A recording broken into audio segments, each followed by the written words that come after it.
बांधे रखें और भाव करें। परमात्मा के कह रहे हैं कि जब जब हो धर्म की हानि तब तब बढ़ो असुर अभिमानी। तब जाकर भगवान चेतना का अवतार होता है। और वो स्वयं अकेले नहीं आते, किनको लेकर आते हैं? अपनी सेना को। कभी आते हैं तो ग्वाल बाल के रूप में अपनी सेना लेकर आते हैं, कभी बानरों के रूप में लेकर आते हैं। तो आज भी धरती पर चेतना शक्ति, अवतारी शक्ति का अवतरण हो चुका है और वो चाहती मेरी सेना भी तो हो ना। तो आज जो गर्भ से जितने भी बच्चे आ रहे हैं वो कौन है? परमात्मा की अवतारी चेतना है। तो इसलिए वो चेतना को धारण करने के लिए हमें कौन होना चाहिए?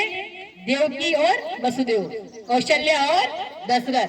जब अवतारी चेतना आती है तो माता पिता भी तो वैसे ही संस्कार होना चाहिए। तो आप लोगों को भाव करें कि हमारे बीच में अब परमात्मा ने अवतार ले चुका है, प्रज्ञा अवतार, और उसकी चेतना को संभालने के लिए जैसे राम के साथ सेना आई थी वैसे ही ये चेतनाएं आ रही है। तो कमर सीधी, आंखें बंद, दोनों हाथ गोदी में रखते एक बार गायत्री मंत्र एक साथ एक स्वर में।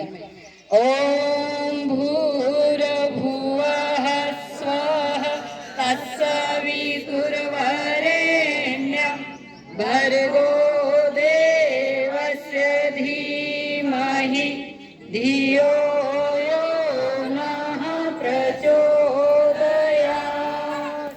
भाई बहनों, संस्कार क्या है? 16 प्रकार के होते हैं भारतीय संस्कृति में। तो पहला संस्कार होता है गर्भाधारण संस्कार होता था, लेकिन आज के युग में गुरुदेव ने कहा उसका कोई महत्व नहीं रहा है, औचित्य नहीं रहा है। तो पुंसवन संस्कार से प्रारंभ होता है। इस प्रकार से 16 संस्कार होते हैं। तो पुंसवन संस्कार क्या है? सोने की खदान से भी सोना लाया जाए, हम गहना बना सकते क्या? लोहे की खदान से लोहा लाए, उससे इंजन बन सकता है क्या? इस्पात बन सकता है? जिसे संस्कारित करना पड़ता है। ठीक उसी प्रकार से, और वो यदि वो संस्कारित हो जाता है तो उसका मूल्य बढ़ जाता है। लोहा स्टील बन जाता है, इस्पात बन जाता है और रेल का इंजन बन जाता है। उसका पार्ट्स कितने महंगे होते हैं। उसी प्रकार से यदि गर्भ में आने से पहले ही माता पिता सोच ले कि हमें गर्भ में बच्चे को कैसे लाना है, उसके बाद में गर्भ में 9 महीने कैसे हमारा आचरण, व्यवहार, विचार होने चाहिए, ये यदि सोच ले, फिर 9 महीने के बाद में जब बच्चा दूध पीता है तो माता पिता सोच ले, परिवार वाले सोच रहे कि बच्चा दूध पी रहा है, इस पर क्या प्रभाव पड़ेगा।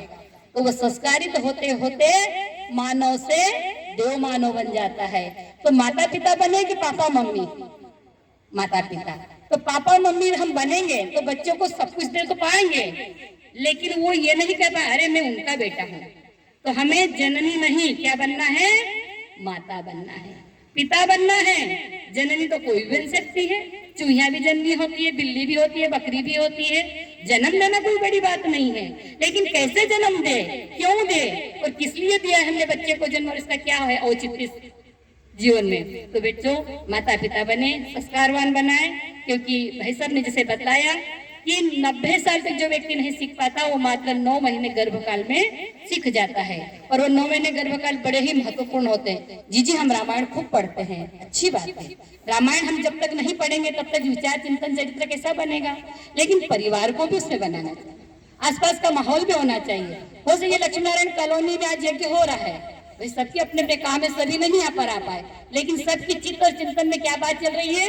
अरे हमारे यहाँ पर यज्ञ हो रहा है, हमारे यहाँ पर यज्ञ हुआ था, हमारे यहाँ पर निमंत्रण आया था। इसी प्रकार से 9 महीने से लगाकर जीवन काल तक बच्चे का पालन पोषण माता पिता का कर्तव्य होता है। तो पुंसवन संस्कार में गुरुदेव ने कहा है कि अपने आचार, विचार, व्यवहार, चिंतन, चरित्र का ध्यान रखें, आहार विहार का ध्यान रखें। आहार विहार जैसा होता है वैसा बच्चा बनता हुआ चला जाता है।